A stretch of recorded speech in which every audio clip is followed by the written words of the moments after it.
मसाजोगचे सरपंच संतोष देशमुख यांच्या हत्या प्रकरणातील आरोपी कृष्णा आंधळे अद्यापही पोलिसांच्या हाती लागलेला नाही। तर कृष्णा हा नाशिकमध्ये असल्याची चर्चा सोशल मीडियावर रंगली। त्यामुळे पोलीस यंत्रणा आता सतर्क झाले। तो नाशिकमध्ये फिरत असल्याचा दावा करणारे व्हिडिओ आणि छायाचित्र व्हायरल झाल्यानंतर पोलीस यंत्रणा आता अलर्ट झाले। पोलिसांनी अनेक ठिकाणी चौकशी आणि तपास केलाय। काय आढळले या तपासात पाहूया त्या स्पेशल रिपोर्टच्या माध्यमातून।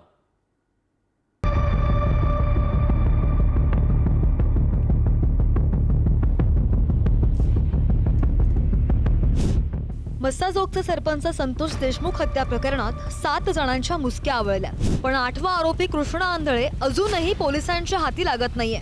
दरम्यान कृष्णा आंधळे नाशिक शहरात असल्याची चर्चा रंगली होती। नाशिक रोड येथील मुक्तिधाम मंदिर परिसरात कृष्णा आंधळे फिरत असल्याच्या पोस्ट सोशल मीडियावर व्हायरल करण्यात आल्या। मात्र हे फोटो आरोपी कृष्णा आंधळेचे नसल्याचं नाशिक पोलिसांनी स्पष्ट केलंय। आरोपी कृष्णा आंधळे नाशिकमध्ये असल्याचे फोटो सोशल मीडियावर व्हायरल। नाशिक रोड येथील मुक्तिधाम मंदिर परिसरात फिरत असल्याची चर्चा। कृष्णा आंधळे नाशिकमध्ये असल्याच्या अफवेने पोलिसांकडून सर्च ऑपरेशन। मुक्तिधाम मंदिर परिसरात पोलिसांकडून पाहणी। मंदिर परिसरात असलेलं सीसीटीव्ही फुटेज तपासलं। नाशिक रोड परिसरातील लॉजिंग रेकॉर्डची पोलिसांकडून पडताळणी। सोशल मीडियावर फिरणारे फोटो कृष्णा आंधळेचे नसल्याचं पोलिसांकडून स्पष्ट। मसाजोग प्रकरणातील फरार संशयित कृष्णा आंधळे हा नाशिक रोड येथील मुक्तिधाम परिसरात असल्याची माहिती सोशल मीडियाद्वारे व्हायरल होत होती।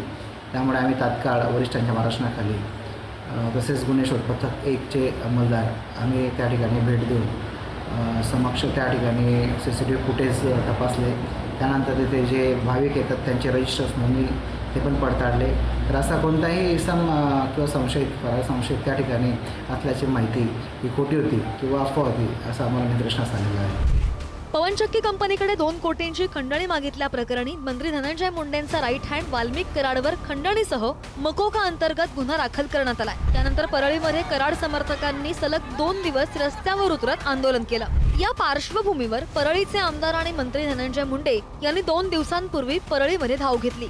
बुधवारी दिवसभर कुणालाही न भेटलेले धनंजय मुंडे आज सकाळपासून कामाला लागलेत। आधी प्रभू वैद्यनाथाचं दर्शन घेत अभिषेक केला आणि त्यानंतर थेट आपल्या जगमित्रा या संपर्क कार्यालयात जाऊन त्यांनी मतदारसंघातील जनतेचे प्रश्न ऐकून घेत ते सोडवण्याला प्राधान्य दिलं।